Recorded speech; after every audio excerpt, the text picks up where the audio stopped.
நாடு கடந்த தமிழீழ அரசாங்கத்தினுடைய குறிக்கோள் சுதந்திரமும் இறமையும் கொண்ட தமிழீழ தனி அரசு அமைப்பதுதான் எங்களுடைய குறிக்கோள். எங்களுடைய யாப்பு அதனை திட்ட தெளிவாக கூறுகின்றது. எனவே அதற்கு குறைந்த எந்த ஒரு தீர்வையும் நாடு கடந்த தமிழீழ அரசாங்கம் ஏற்க முடியாது. இன்றைக்கு தமிழ் தேசியம் ஒரு சக்தியாக வருந்துவிடக் கூடாது என்றுதான் இன்றைக்கு பல்வேறு நாடுகள் இன்றைக்கு இயங்குகின்றன.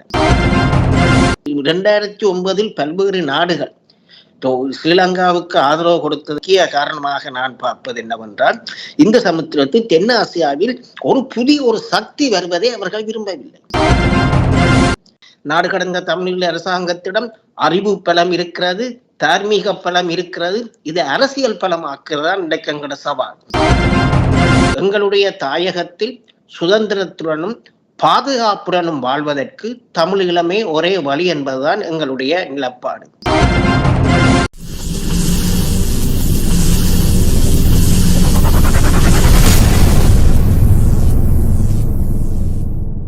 அன்பான உறவுகளுக்கு வணக்கம். நீங்கள் பார்த்து கொண்டிருப்பது எஸ்டிஎஸ் தமிழ் தொலைக்காட்சி. எஸ்டிஎஸ் தமிழ் தொலைக்காட்சியில் வார வாரம் இடம்பெற்றுக் கொண்டிருக்கின்ற அரசியல் ஆய்வுக்களம் நிகழ்வோடு இணைகின்றீர்கள்.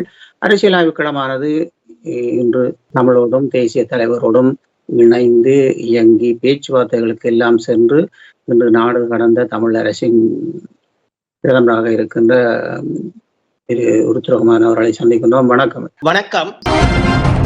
இன்று நீங்கள் சிறப்பாக கடந்த பல மாதங்களுக்கு பிறகு இணைந்திருக்கின்றீர்கள். உண்மையிலேயே இன்று நடைபெறுகின்ற அரசியல் நிலைப்பாடு பற்றி நிறையவே பேச இருக்கின்றது. ஆனாலும் இப்பொழுது நாடு கடந்த தமிழ் அரசின் நிலைப்பாடுகளும் செயல்பாடுகளும் என்ன நிலையில் இருக்கின்றது என்பதை நாங்கள் சற்று அறிந்து கொண்டு பின்னோக்கி அரசியல் விடயங்களை பற்றி பேசுவோம். நாடு கடந்த தமிழீழ அரசாங்கத்தினுடைய குறிக்கோள் சுதந்திரமும் இறமையும் கொண்ட தமிழீழ தனி அரசு அமைப்பதுதான் எங்களுடைய குறிக்கோள். எங்களுடைய யாப்பு அதனை திட்ட தெளிவாக கூறுகின்றது. எனவே அதற்கு குறைந்த எந்த ஒரு தீர்வையும் நாடு கடந்த தமிழீழ அரசாங்கம் ஏற்க முடியாது.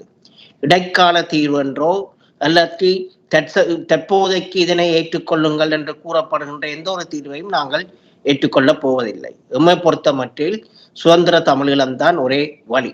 நாங்கள் சுதந்திர தமிழீழம் என்று கோருவதன் முக்கிய நோக்கம் எங்களுக்கென்று ஒரு நாடு வேணும் என்பதல்ல. நாங்கள் எங்களுடைய தாயகத்தில் சுதந்திரத்துடனும் பாதுகாப்புடனும் வாழ்வதற்கு தமிழீழமே ஒரே வழி என்பதுதான் எங்களுடைய நிலப்பாடு. இன்றைக்கு இனப்படுகொலைக்கு எங்கள் மக்கள் உள்ளாகி இருக்கின்றார்கள். தொடர்ச்சியாக கட்டமைக்கப்பட்ட இனப்படுகொலைக்கும் உள்ளாகி வருகின்றார்கள். எனவே எங்கள் அடையாளத்தை நாங்கள் பாதுகாக்க வேண்டுமானால் சுதந்திர தமிழீழம்தான் ஒரே வழி என்று. இந்த சுதந்திர தமிழீழத்தை அடைவதற்கு நாங்கள் 3 வழிகளில் நாங்கள் எங்களுடைய செயற்பாடுகளை முன்னெடுக்கின்றோம். ஒன்று, அரசியல் ரீதியில் தமிழ் மக்களுடைய அரசியல் தலைவிதியை, அரசியல் எதிர்காலத்தை ஒரு பொதுஜன வாக்கெடுப்பின் மூலம் தீர்க்கப்பட வேண்டும் என்று நாங்கள் இவ்வாறு கோருவது மனித உரிமைகளின் அடிப்படையில் நாங்கள் கோருகின்றோம். மனித உரிமை சாசனம் 25வது பிரிவு கூறுகின்றது, ஒரு தனிநபர் தனக்குரிய அரசை தீர்மானிக்கும் உரிமை உண்டென்று. அந்த உரிமையின் மறுபக்கம் ஒரு தனிநபர் தான் எந்த ஒரு அரசியல் அலகில் வசிக்க வேண்டும் என தீர்மானிக்கும் உரிமை உண்டு என்பது. மேலும் நாங்கள் கடந்த கால பல்வேறு நாடுகளின் இன ரீதியான பிரச்சனைகளை எடுத்து பார்த்தால் யாவுமே ஒரு சர்வஜன வாக்கெடுப்பின் மூலம்தான் தீர்க்கப்பட்டது. பொஸ்னியா பிரச்சனை என்றாலும் சரி, எரித்திரிய பிரச்சனை, போகன்வில்லா என்று நான் அடக்கிக் கொண்டே போகலாம். எனவே அந்த அடிப்படையில் நாங்கள் கோருகின்றோம், ஒரு சர்வஜன வாக்கெடுப்பின் மூலம் தமிழ் மக்களுடைய அரசியல் பிரச்சனை தீர்க்கப்பட வேண்டும் என்று. இரண்டாவது, இனப்படுகொலை ஒரு தனிநபராலோ ஒரு தனிப்பட்ட பெட்டாலியனாலோ இழைக்கப்படவில்லை, மாறாக ஸ்ரீலங்கா தேசத்தால் இழைக்கப்பட்டது. எனவே ஸ்ரீலங்கா தேசத்தை குற்றவாளி கூண்டில் நிறுத்துவதுதான் எங்களுடைய கோரிக்கையாக இருக்கின்றது.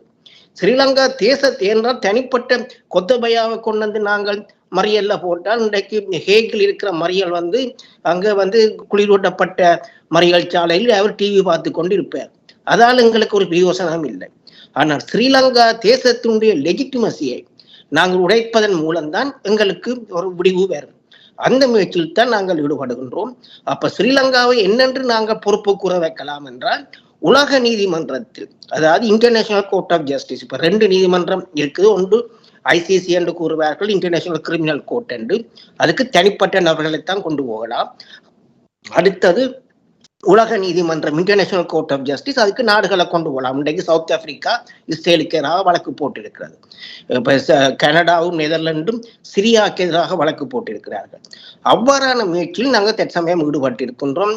அண்மையில் சவுத் ஆப்பிரிக்கா எடுத்த முயற்சி பல நம்பிக்கையை பல பேருக்கு தந்திருக்கின்றது. அதைத் தொடர்ந்து நாங்கள் ஒரு வெபினார் வைத்த நாங்கள் அதில் பல்வேறு சட்ட அறிஞர்கள் வந்து கதைத்தவர்கள் எல்லோருமே நாங்கள் கொண்டு வருவதற்கான வாய்ப்புகள் இருப்பதாகவும் அதற்கான ஆதாரங்கள் இருப்பதாகவும் கைத்துள்ளார்கள். எனவே அதில் நாங்கள் கூடிய கவனம் செலுத்துகின்றோம். ஏதாவது ஒரு நாடு, 163 நாடுகள் இனப்படுகொலை சட்டத்தில் கையொப்பமிட்டிருக்கின்றன, ஏதாவது ஒரு நாடு கொண்டு போகலாம். இப்ப அங்க வீட்டோ பிரச்சனை அப்படி ஒன்றும் இல்லை. அப்ப அதில் நாங்கள் கவனம் செலுத்துகின்றோம். மூன்றாவது, எங்களுடைய பிரச்சனை பூகோள அரசியலுடன் சம்பந்தப்பட்டது. சுதந்திரம் அடைஞ்ச 48ஆம் ஆண்டே பிரித்தானியர் சிங்களவரிடம் கட்டுநாயக்காவிலும் திருவோணமலையிலும் தங்கள் தளங்களை அமைப்பதற்காக எங்களுடைய அரசியல், ஸ்ரீலங்காவின் அரசியல் அதிகாரத்தை சிங்களவரிடம் கொடுத்தார்கள். பிறகு இந்தோ ஸ்ரீலங்கா அக்கோடு என்றும் தொடர்ச்சியாக எங்களுடைய பிரச்சனை இந்து சமுத்திர பூகோள அரசியலுடன் பின்னி பிணைந்திருக்கின்றது. அந்த பூகோள அரசியலில் அந்த இந்து சமுத்திரத்தில் மிக முக்கியமான ஒரு கேந்திர முக்கியத்துவம் வாய்ந்த இடத்தில் நாங்கள் தான் இருக்கிறோம். ஆனால் நாங்கள் எங்களுடைய புவியியல் இருப்பிடத்தை ஒரு அரசியல் மூலாதாரம் ஆக்கவில்லை. அப்ப அதை அரசியல் மூலாதாரமாக்குவதன் மூலம் நாங்கள் இந்த மும்முனைகள் மூலமாக எங்களுடைய போராட்டங்களை நாங்கள் தொடரும் பொழுது நிச்சயமாக எங்கள் வாழ்நாளில் தமிழீழம் கிடைக்கும் என்ற நம்பிக்கையுடன் நாங்கள் செயற்பட்டு வருகிறோம். இந்த செயற்பாடுகளில் ஏதாவது உங்களுக்கு மனதுக்கு திருப்தி அடைகின்ற விடயங்கள், புலம்பெயர் நாடுகளில் பல நாடுகளின் அமைப்புகளோடு அல்லது அங்கிருக்கின்ற உங்களை பார்க்க இணைந்து செயற்படுகின்ற சட்ட வல்லுநர்களின் கருத்தின்படி எங்களுக்கான ஒரு நல்ல ஒரு சந்தர்ப்பம் கிடைக்கும் என்பதில் அவர்களின் கருத்து என்ன? இன்றைக்கு எங்களுக்கு அரசுகளிடமிருந்து வெளிப்படையான ஆதரவு இல்லை. ஏனென்றால் இன்றைக்கு வெளிப்படையாக எங்களுடன் ஏதாவது அரசு உறவினை கொண்டால் அவர்கள் ஸ்ரீலங்காவுடன் ஒரேடியாக தங்களுடைய ராஜதந்திர உறவை அவர்கள் துண்டிக்க வேண்டி இருக்கும். அந்த அளவுக்கு நாங்கள் இன்னும் வளரவில்லை. எந்த ஒரு நாடும் அதற்கு தற்சமயம் தயாராக இல்லை. ஆனால் இந்த பாதையை நோக்கி நாங்கள் சென்று கொண்டிருக்கின்றோம். இன்றைக்கு சர்வதேச இன்டர்நேஷனல் சிவில் சொசைட்டி என்று கூறலாம், சர்வதேச சிவில் சமூகம், சர்வதேச அறிஞர் குழா யாவரும் இன்றைக்கு எங்களுக்கு பலத்த ஆதரவு இன்றைக்கு ஈழத்தமிழ் மக்களுக்கு இருக்கின்றது. எந்த நாட்டு எடுத்தாலும் சரி, எந்த அமைப்பு எடுத்தாலும் சரி, இன்றைக்கு எங்களுக்கு பின்னால இன்றைக்கு குறிப்பாக நாடு கடந்த தமிழீழ அரசாங்கத்தின் ஆரம்ப காலத்திலே இருந்து நாங்கள் ஒரு ஆலோசனை குழுவை அமைத்த நாங்கள் அந்த ஆலோசனை குழுவில் பேராசிரியர் போயில், கரன் பாக்கர், மறைந்த ரம்சி கிளாக் என்று பல்வேறு சட்ட மேதைகள் அதில் இருந்தார்கள். முதலில் குறிப்பிட்ட போல் 2 மாதங்களுக்கு முன்னர் சவுத் ஆப்பிரிக்கா இந்த வழக்கை போட்டவுடன் நாங்கள் ஒரு வெபினார் வைத்த நாங்கள் அந்த வெபினாரில் கலந்து கொண்ட சட்டத்தரணிகள் உலக நீதிமன்றத்தில் வழக்குகளை நடத்துகின்ற சட்டத்தரணிகள். எனவே இன்றைக்கு சர்வதேச சிவில் சமூகம், சர்வதேச அறிஞர்கள் மத்தியில் எங்களுடைய ஆதரவு மிகவும் பலமாக இருப்பதாகத்தான் நான் கருதுகின்றேன். அது எங்களுக்கு உற்சாகத்தை தருகின்றேன். இன்றைக்கு நாடு கடந்த தமிழக அரசாங்கம் எடுக்கின்ற ஒவ்வொரு செயற்பாட்டுக்கு பின்னாலும் அதற்கு அடிப்படையாக நிற்கின்றவர்கள் இந்த அறிஞர் குழாம். அவர்களுடன் நாங்கள் கலந்து ஆலோசித்து அந்த அடிப்படையில் தான் நாங்கள் வேலை திட்டங்களை எடுத்துக்கொண்டு செல்கின்றோம். உதாரணத்துக்கு சொல்ல போனால் நாங்கள் புதிதாக ஒன்றை ஒரு முறையை நாங்கள் அறிமுகம் செய்த நாங்கள், அதாவது பாதிக்கப்பட்டவர்களால் நீதி கோரும் பொறிமுறை என்று, விக்டிம்ஸ் ட்ரிவன் இன்டர்நேஷனல் ஜஸ்டிஸ் என்று. இப்போ வழக்கமா என்னென்றால் எல்லாம் ஒரு நாடுகள் தான் இந்த பிரச்சனைகளை எடுத்துக்கொண்டு போகலாமே ஒழிய பாதிக்கப்பட்ட மக்களால் அதை எடுத்துக்கொண்டு போவதற்கான சில தடைகள் இருக்கின்றன. எனவே பாதிக்கப்பட்ட மக்களாகவே அதை நாங்கள் எடுத்துக்கொண்டு போக வேண்டும் என்று சொல்லி ஒரு புதிய பொறிமுறை தேவை என்று நாங்கள் இதை தொடங்கி இப்ப நான் நினைக்கிறேன் ஒரு 1.5 வருஷத்துக்கு மேல் இருக்கும். இந்த காசா பிரச்சனைக்கு பிறகு நீங்க பார்த்தா பல்வேறு அறிஞர்களும் இன்றைக்கு என்ன கலைக்கின்றார்கள் என்றால் புதிய ஒரு பொறிமுறை தேவை. தற்போதைய இருக்கின்ற பொறிமுறைகள், சர்வதேச பொறிமுறைகள் பாதிக்கப்பட்ட மக்களுக்கு பயனளிப்பதாக இல்லை என்று சொல்லி அப்ப குறிப்பாக ஐசிஎஸ் இன்டர்நேஷனல் கிரிமினல் கோர்ட் சர்வதேச குற்றவியல் நீதிமன்றத்தின் முதலாவது வழக்கு தொடுனர் அவரே இந்த காசா பிரச்சனை தொடர்பாக கூறியது நாங்கள் புதிய ஒரு பொறுமுறை தேவை. இதை நாடு கடந்த தமிழக அரசாங்கம் 1.5 வருடத்துக்கு முன்னே என்னுடைய சிந்தனையில் வந்தது என்றல்ல. இதில் எங்களுக்கு இதற்கு பின்னால் நின்றது ஐக்கிய நாடுகள் சபையின் மிலோசெவிக் வழக்கு, யூகோஸ்லாவியாவில் ஜனாதிபதியாக இருந்த மிலோசெவிக் எதிரான வழக்கின் சிறப்பு ஐக்கிய நாடுகள் சபையின் வழக்கு தொடரினராக இருந்த அவர் தான் இந்த ஐடியாவை எங்களுக்கு தந்து இப்படி நாங்கள் இதை கொண்டு போக சொல்லி நாங்கள் அதில் கொண்டு செல்லணும். அப்படி எங்கள் மத்தியில் எங்களுக்கு அறிஞர்கள் பலம் ஸ்ரீலங்கா அரசிலும் பார்க்க எங்களுக்கு இன்ன பொறுத்த மட்டில் கூடிய அளவு அறிஞர்களுடைய பலம் எங்கிட்ட இருக்கிறது. ஆனா நாங்கள் அதை அரசியல் பலமாக்கணும். அடிக்கடி தோழர்த்தியாக சொல்லுவேன், நாடு கடந்த தமிழ் அரசாங்கத்திடம் அறிவு பலம் இருக்கிறது, தார்மீக பலம் இருக்கிறது, இது அரசியல் பலமாக்குறதா இன்றைக்கு எங்களோட சவால். அப்ப அதுக்கு மக்கள் நீங்கள் இதில் இணைவதன் மூலம்தான் நாங்கள் இதை அரசியல் பலமாக்கலாம். இன்றைக்கு காலம் எங்களுக்கு இந்த உலகம் மாறிக்கொண்டு வருகிறது. சர்வதேச சூழல், சர்வதேச உறவுகள், சர்வதேச சட்டங்கள் மாறிக்கொண்டு வருகின்றன. இவ்வளவு நாளும் இந்த சர்வதேச சட்டங்கள், உறவுகள் எல்லாம் நாடுகளை மையப்படுத்தியே இருந்தன. இன்றைக்கு நாடுகளை மையப்படுத்தாமல் மக்களை மையப்படுத்துகின்ற மாதிரி இன்றைக்கு உலகம் மாறிக்கொண்டிருக்கிறது. அது எங்களுக்கு கூட எங்களுடைய குறிக்கோள் அடைவதற்கு வழி சமைக்கும் என நாங்கள் நம்புகிறோம். இன்னொரு விடயம் இப்பொழுது இலங்கை அரசியல் சூழ்நிலையில் போய்கொண்டிருக்கின்றது. நாங்கள் பார்க்க போனால் நீங்கள் இந்த பேச்சுவார்த்தைக்கு எல்லாம் தேசிய தலைவர் தெரிவு செய்யப்பட்டு நீங்கள் அந்த பேச்சுவார்த்தைக்கு எல்லாம் சென்றிருந்த நீங்கள் உங்களுக்கு நாட்டின் வேதனைகள் புரிந்து இப்படியான செயற்பாட்டை புலம்பெயர் நாடுகளிலிருந்து செய்து நீங்கள் அமைப்பாக நடந்த தமிழரசை உருவாக்கி இன்று பெரிய அறிஞர்களோடு எல்லாம் இருந்து நீங்கள் கூறியது போல பல விடயங்கள் நடைபெற்றுக் கொண்டிருக்கிறது. ஆனால் இந்த 13வது திருத்த சட்டத்தை பற்றி இந்த அரசியல்வாதிகள் கதைக்கின்ற விடயங்கள் ஏறுக்கு மாறாக இருக்கின்றது. இதில் நீங்கள் ஆரம்பத்திலிருந்து பேச்சுவார்த்தையில் இருந்த உங்களுக்கு முழுமையான விடயங்கள் தெரியும். இதை உண்மையிலேயே அறியாதவர்களுக்கு சிறிய விளக்கம் இது சம்பந்தமாக தருவீர்கள். இல்ல, இதுல 13வது அம்சத்துக்குள்ள நான் அந்த போலீஸ் அதிகாரம் இருக்கா, காணி அதிகாரம் என்ன எங்களை பொறுத்த மட்டும் அது ஒண்ணுமே இல்லை. ஆனா அதுக்குள்ள போகும்போது நாங்கள் ஒன்றை புரிந்து கொள்ள வேண்டும். இன்றைக்கு அரசியலமைப்பு சட்டத்தில் போடுகின்ற ஏதாவது ஒரு அரசியல் கோரிக்கையை அமல் நடத்தக்கூடிய சாத்தியக்கூறு அங்கே இருக்கின்றதா? இன்றைக்கு சிங்கள பேரினவாத சிந்தனை, ஏதாவது முழு இலங்கையுமே தங்களுடைய பௌத்தருக்காக உருவாக்கப்பட்ட நாடு என்றுதான் இன்றைக்கு சிங்களவர்கள் கருதுகின்றார்கள். சிங்கள அரசியல் கலாச்சாரம் எந்த ஒரு நீங்கள் என்னத்தான் நீங்கள் இதுல போட்டாலும் கான்ஸ்டிடியூஷன்ல போட்டாலும் முதல் 13ல அங்க நான் அதுக்குள்ள போலீஸ் இருக்கா, காணி இருக்காண்டா அது நாங்கள் இதை பற்றி கட்டுரை நாங்கள் எழுதியிருக்கிறோம். நான் அதுக்குள்ள போக விரும்பேன். அந்த அடிப்படையை பார்க்கணும். இந்த 13 சரி அதுல என்ன இருக்குதோ இல்லையோ, இருக்கிறத இந்த சிங்களம் அமுல் நடத்துதா? அமுல் நடத்தாது, அமுல் நடத்தவில்லை. இந்தியாவால கூட அமுல் நடத்த முடியாமல் இருக்குது சிங்களத்துக்கு கொண்டு. ஏன்னா சிங்கள அரசியல் கலாச்சாரம் எந்த ஒரு இதையும் நீங்கள் போட்டாலும் கடைசி மட்டும் அது அமுல் நடத்த விடாது. வரலாற்றை எடுத்து பாருங்க. பண்டா செல்வா ஒப்பந்தம், டட்டி செல்வா ஒப்பந்தம், இது இப்படி வந்து கொண்டு எத்தனை நேரம் இருக்குது.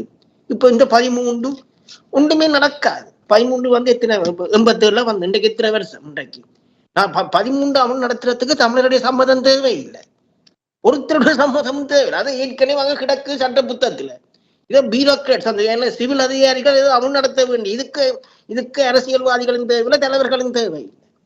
ஆனா அடிப்படை உண்மை என்னென்றால் சிங்கள பேரினவாதம், சிங்கள அரசியல்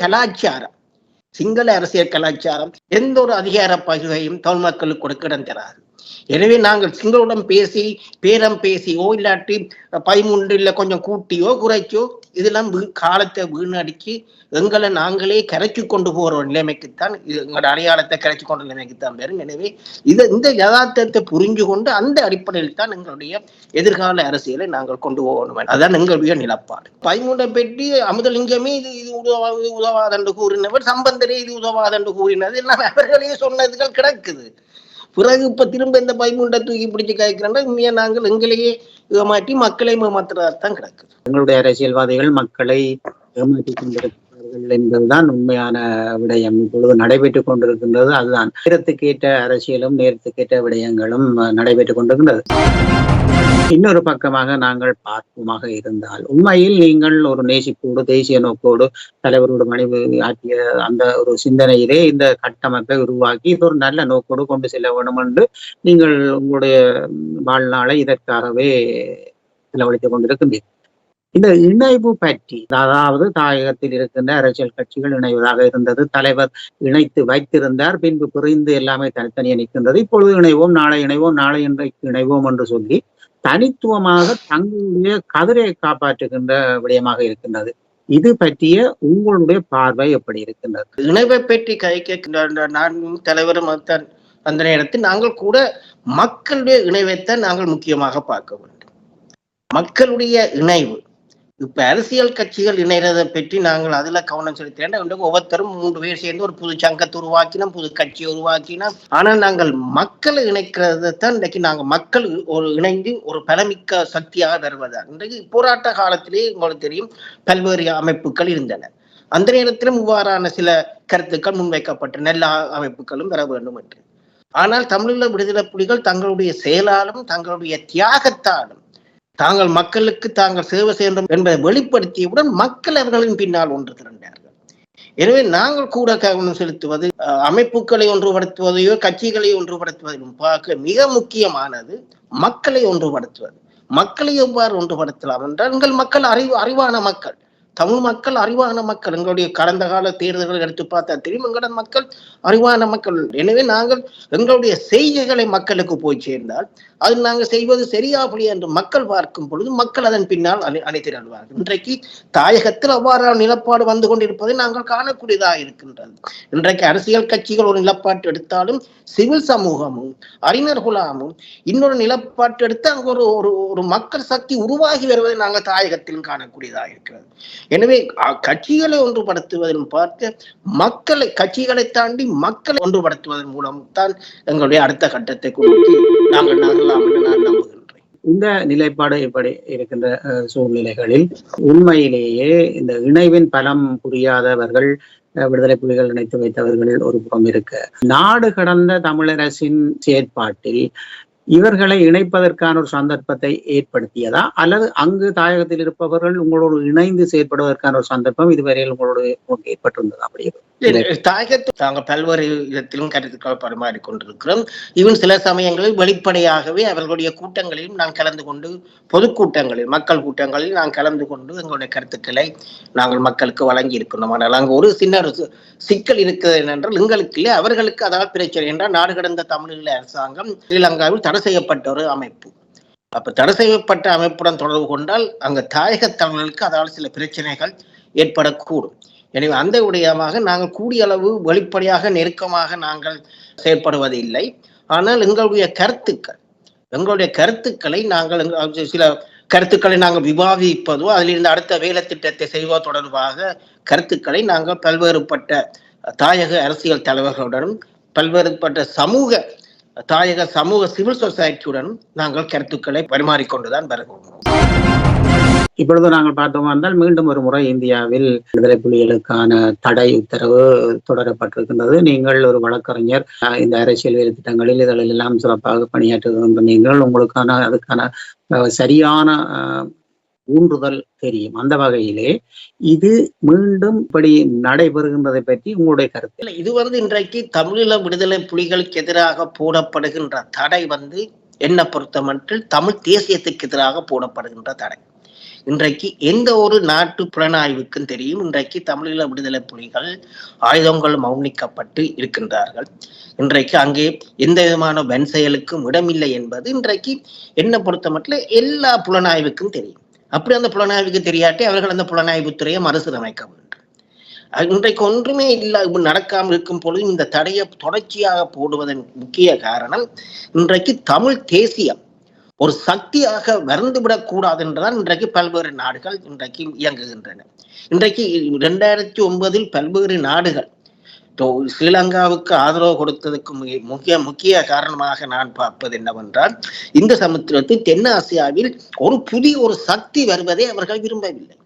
புதிய ஒரு நியூ பவர் சென்டர் ஒன்று அங்க வருவதை விரும்பவில்லை, அதை உடைத்து விட்டார்கள்.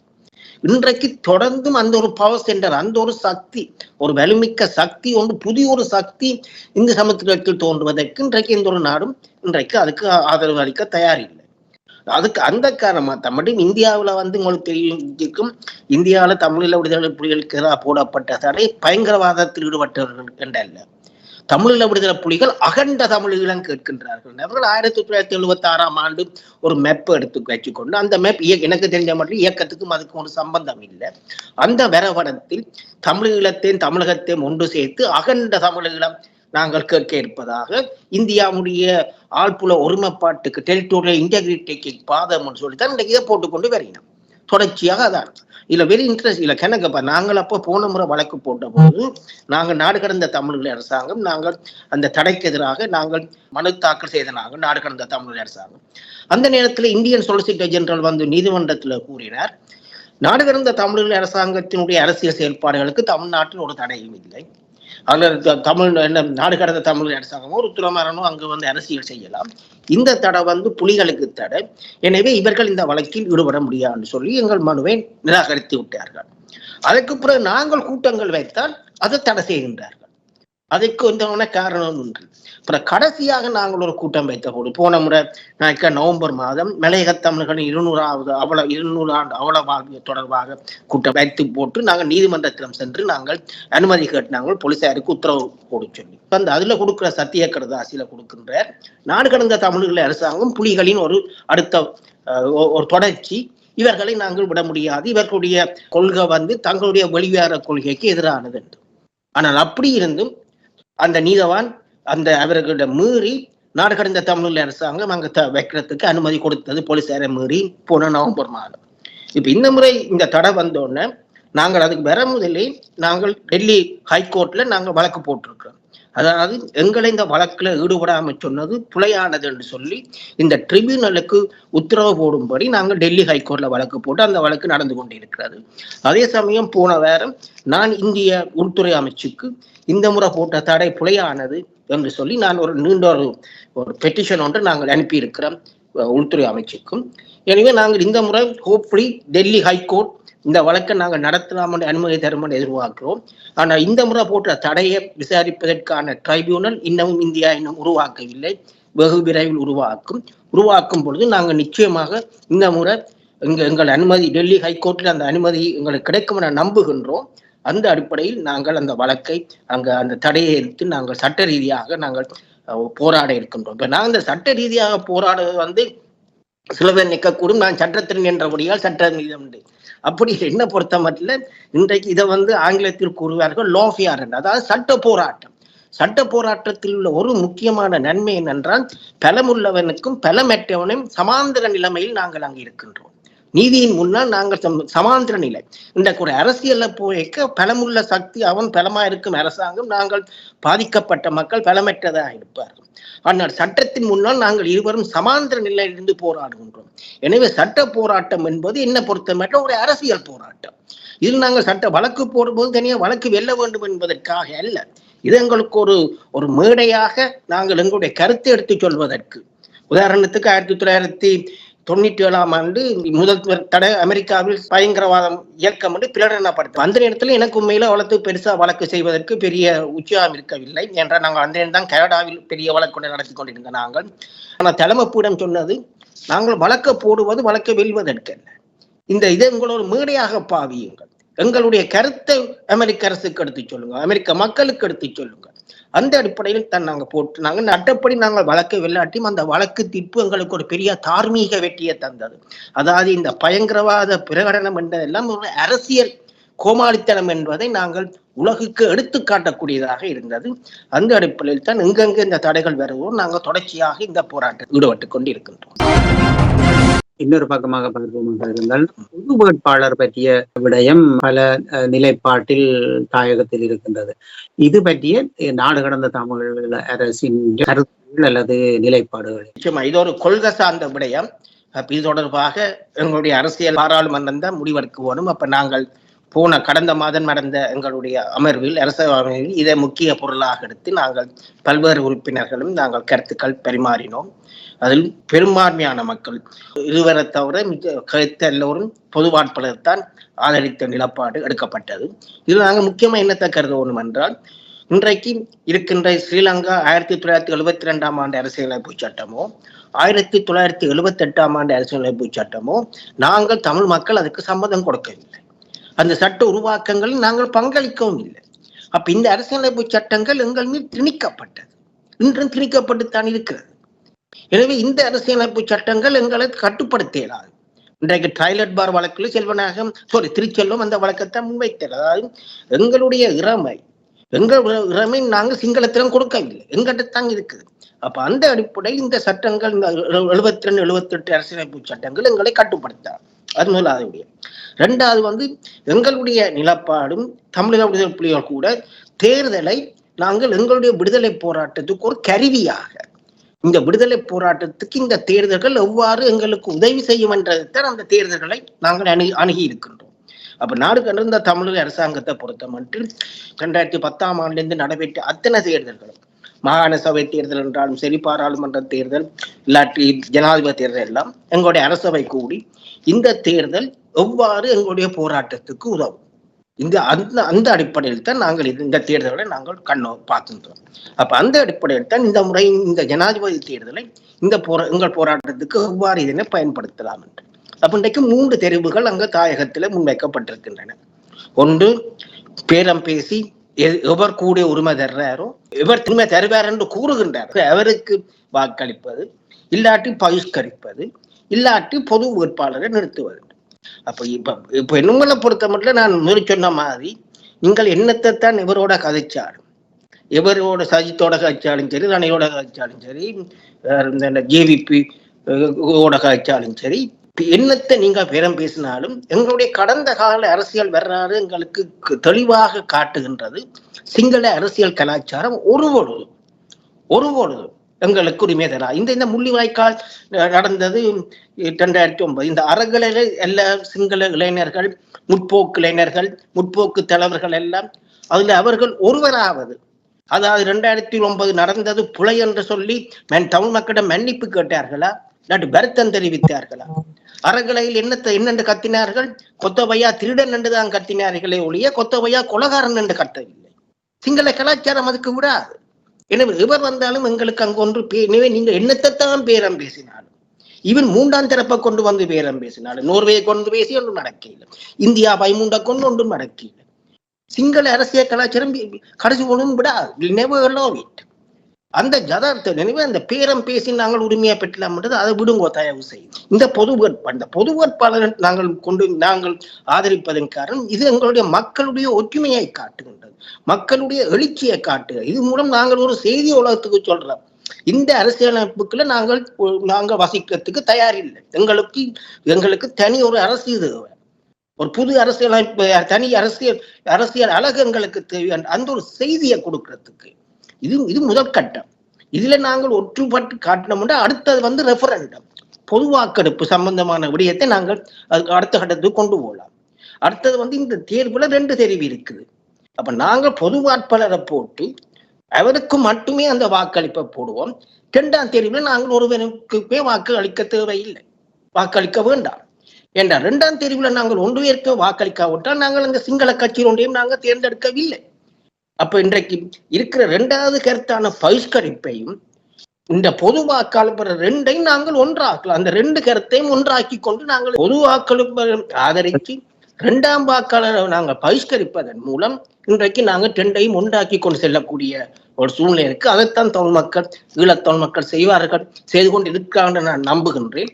அவ்வாறு நிலப்பாட்டை அவர்கள் எடுத்து ஒரு பொது வாக்காளரை நிறுத்தினால் புலம்பெயர்ந்து வாழ்கின்ற எங்கள் மத்தியிலும் பல்வேறு பொறுப்புகள் இருக்கின்றது.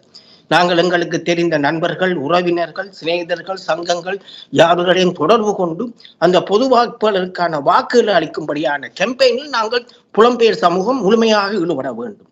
இன்றைக்கு நாங்கள் பொது வாக்காளர் உருவாக்கியவுடன் நாங்கள் ஒரு ஆர்கனைஸ்ட் ஒரு செயல் திட்டத்தை, ஒரு வரையறுக்கப்பட்ட செயல் திட்டத்தை நாங்கள் உருவாக்கி புலம்பெயர்த்திலிருந்து நாங்கள் எவ்வாறு தாயக மக்களிடம் மக்களும் நாங்களும் ஒன்று உறவாடி எவ்வாறு அங்கு வாக்குகளை அந்த பொது வாக்காளருக்கு நாங்கள் ஏற்படுத்துவதற்கு செய்ய வேண்டும். இன்றைய நேரத்தில் நாங்கள் பொது வேட்பாளர் சில நேரத்தில் பெரிய அளவு வாக்கள் பெறாம கூடலாம் இருக்கக்கூடலாம். இன்றைக்கு அரசியல் கட்சிகளை ஏற்றுக்கொண்டு நிற்கின்றன. சில இடங்களில் மக்கள் பெரும்பான்மையான வாக்கள் கிடைக்க கூடலாம். பரவாயில்லை, நாங்கள் ஏதாவது இடத்திலிருந்து ஸ்டார்ட் பண்ண ஆரம்பிக்க வேணும். ஏதாவது இடத்திலிருந்து நாங்கள் ஆரம்பிக்க வேணும். இப்ப நாங்கள் பெருசா எல்லாரும் வந்தா அப்புறம் நடக்காது. நாங்கள் இதுல இருந்து ஆரம்பிக்கும் அடுத்த கட்டத்துக்கு நோக்கி நகர்வோம். எனவே பொது வேட்பாளர் நாடு கடந்த தமிழக அரசாங்கம் முழுமையாக அந்த நிலைப்பாட்டை ஆதரிக்கின்றது. 2ஆம் தெரிவை நாங்கள் நிராகரிக்கிறோம். நாங்கள் இன்னும் பல விடயங்கள் பேச வேண்டியுள்ளது. மீண்டும் அடுத்த சந்திப்பில் நிச்சயமாகவே பேசிக்கொள்வோம். நீங்கள் உங்களுடைய வேலை பழுக்கள் மத்தியிலும் பல ஒன்று கூடல்களை கூட தவிர்த்து இந்த நேர்காணலுக்கு நீங்கள் வந்து இந்த கருத்துக்களை வழங்கியதையிட்டு உங்களுக்கு நன்றிகளை கூறிக்கொள்கின்றோம். உண்மையிலேயே உங்களுடைய பணி என்பது சிறப்பு. இந்த பணி தொடர வேண்டும். தமிழர்களுக்காக, தமிழரின் விடிவுக்காக நீங்கள் தேசியத்தின் பின் அவர்களோடு பணியாற்றிய அந்த வீரத்தோடு இப்பொழுதும் நீங்கள் இயங்கி வருவது என்பது மிக பாராட்டுக்குரியது. உங்களுக்கு அதுக்கான வாழ்த்துக்களை SCS தமிழ் ஊடாக உங்களுக்கு தெரிவித்துக் கொள்கின்றோம். எங்களுடைய லட்சியம் நாங்கள் எங்களுக்கான ஒரு விடிவினை காண வேண்டும் என்பதுதான். அந்த வகையிலே அரசியல்வாதிகள் அரசியல் நடத்துவதற்காகவும் அரசியல் கதிரைக்காகவும் அவர்களுடைய செயற்பாடு இருக்கின்றது. மக்களாகிய எங்களுடைய உறவுகள் இதற்கான ஒரு விழிப்புணர்வை கொண்டு வர வேண்டும் என்பதே உருத்திரகுமாரன் அவர்கள் நாடு கடந்த தமிழ் அரசின் பிரதமரின் கருத்தும் அதுதான் உண்மையான விடயங்களும் கூட. ஒன்றும் இல்லாமல் போவதில் பார்க்க ஏதோ ஒரு இடத்தில் நாங்கள் நின்றோம் என்ற விடயம் மட்டுமல்ல, உலகுக்கு பறைசாற்றக்கூடிய ஒரு விடயம் அவர் கூறியவர். அதுபோலவே மக்களே, நீங்கள் வளமையாக நாங்கள் SCS தமிழ் மூலம் கூறுவது என்னென்று சொன்னால், தற்காலமாக இருக்கின்ற அரசியல்வாதிகள் போர்க்களத்தில் நின்றவர்கள் அல்ல, இரத்தத்தை பார்த்தவர்கள், விடுதலைக்காக வீரர்களை தூக்கியவர்கள் அல்ல.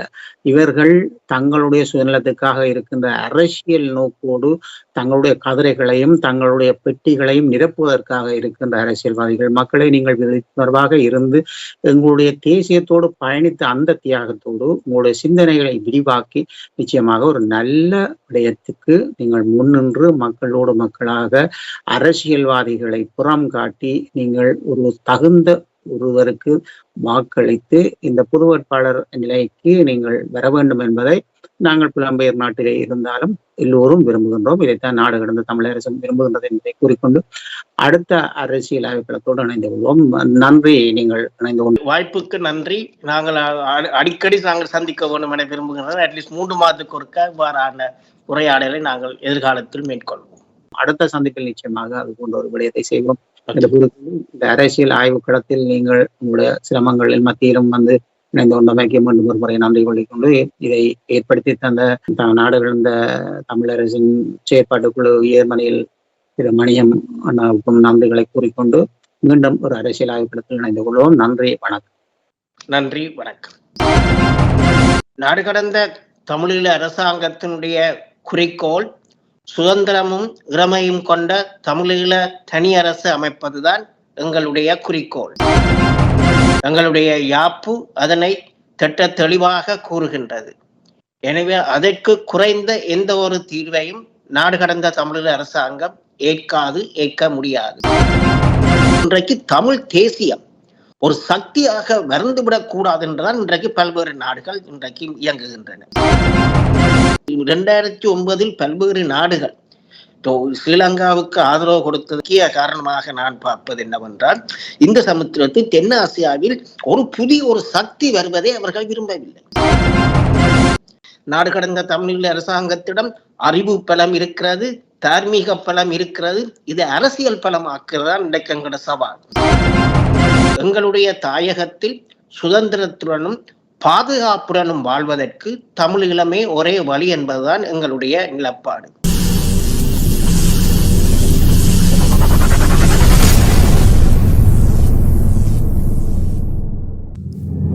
அரசியல் ஆய்வுக்களம்.